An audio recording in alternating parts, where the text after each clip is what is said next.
গত ২০ বছরে পৃথিবীর অভ্যন্তরীণ কেন্দ্রের আকৃতিতে পরিবর্তন এসেছে বলে জানিয়েছেন একদল বিজ্ঞানী। সাধারণত এটি গোলাকৃতির বলে মনে করা হলেও নতুন গবেষণায় দেখা গেছে কিছু স্থানে এর প্রান্ত ১০০ মিটার বা তারও বেশি উচ্চতায় বিকৃত হয়েছে। বিজ্ঞানীরা মাত্র কয়েক মাস আগেই নিশ্চিত করেছেন পৃথিবীর অভ্যন্তরীণ কেন্দ্রভাগ সম্প্রতি উল্টো দিকে ঘুরতে শুরু করেছে।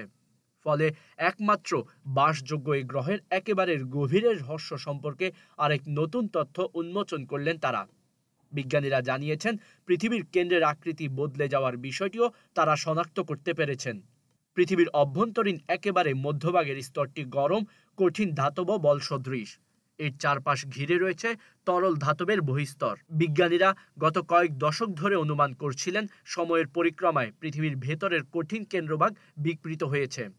তবে বর্তমানে প্রথমবারের মতো তারা প্রমাণ পেয়েছেন গত ২০ বছরে ভূকেন্দ্রের আকৃতিতে এই বিকৃতি ঘটেছে। ভূমিকম্পের তরঙ্গে ধরা পড়েছে এই বিকৃতির সুস্পষ্ট চিহ্ন। পৃথিবীর অভ্যন্তরভাগের ঘূর্ণন নিয়ে দীর্ঘদিন ধরে চলে আসা বিতর্কের অবসানে ২০২৪ সালে এক গবেষণায় বিজ্ঞানীরা ভূমিকম্পের তথ্য উপাত্ত ব্যবহার করেন।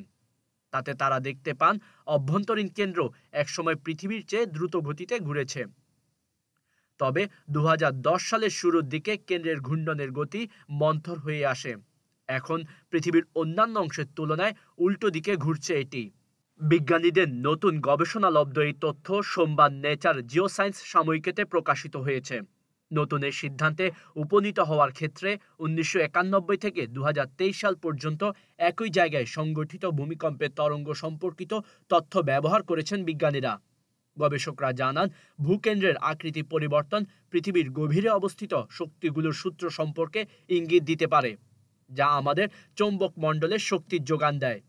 চৌম্বকীয় শক্তির এই অদৃশ্য রেখা আমাদের গ্রহকে সৌর আবহাওয়া ও প্রাণঘাতী বিকিরণ থেকে রক্ষা করে। পৃথিবীর কেন্দ্র মূলত দুটি অংশে বিভক্ত, তরল বাইরের কোর ও কঠিন অভ্যন্তরীণ কোর। ইনার কোরের গতিশীলতা পৃথিবীর চৌম্বক ক্ষেত্র তৈরি করে, যা সূর্যের ক্ষতিকর বিকিরণ থেকে আমাদের রক্ষা করে। যদি এটি বন্ধ হয়ে যায় তবে পৃথিবীও মঙ্গল গ্রহের মতো প্রাণহীন হয়ে পড়তে পারে। অভ্যন্তরীণ কোর স্বতন্ত্রভাবে ঘুরতে থাকে, যা বাইরের কোর ও পুরো গ্রহের গতির সঙ্গে সবসময় মিল থাকে না। তবে গবেষকরা দেখেছেন ২০১০ সালের দিকে এটি পৃথিবীর ঘূর্ণনের তুলনায় ধীর গতিতে চলতে শুরু করেছিল। পরে সেটি আবারও গতি বাড়ায়। ১৯৯১ থেকে ২০২৩ সালের মধ্যে একই জায়গায় সংঘটিত ভূমিকম্পের তরঙ্গ বিশ্লেষণ করে বিজ্ঞানীরা ইনার কোরের পরিবর্তনের প্রমাণ পেয়েছেন। গবেষকদের মতে বাইরের কোরে তরল প্রবাহ এবং অসমান মাধ্যাকর্ষণ টানের ফলে ইনার কোর বিকৃত হতে পারে। সময়ের সঙ্গে সঙ্গে বাইরের তরল কোর জমে অভ্যন্তরীণ কোরে পরিণত হচ্ছে। তবে পুরোপুরি কঠিন হতে এখনও কয়েক বিলিয়ন বছর লেগে যাবে। তবে এর আগেই পৃথিবী হয়তো সূর্যের মধ্যে বিলীন হয়ে যাবে। পৃথিবীর চৌম্বক ক্ষেত্র বিভিন্ন সময়ে আকস্মিক পরিবর্তনের শিকার হয়েছে। এই পরিবর্তন ইনার কোরের বিকৃতির সঙ্গে সম্পর্কিত কিনা তা জানতে আরও গবেষণা প্রয়োজন।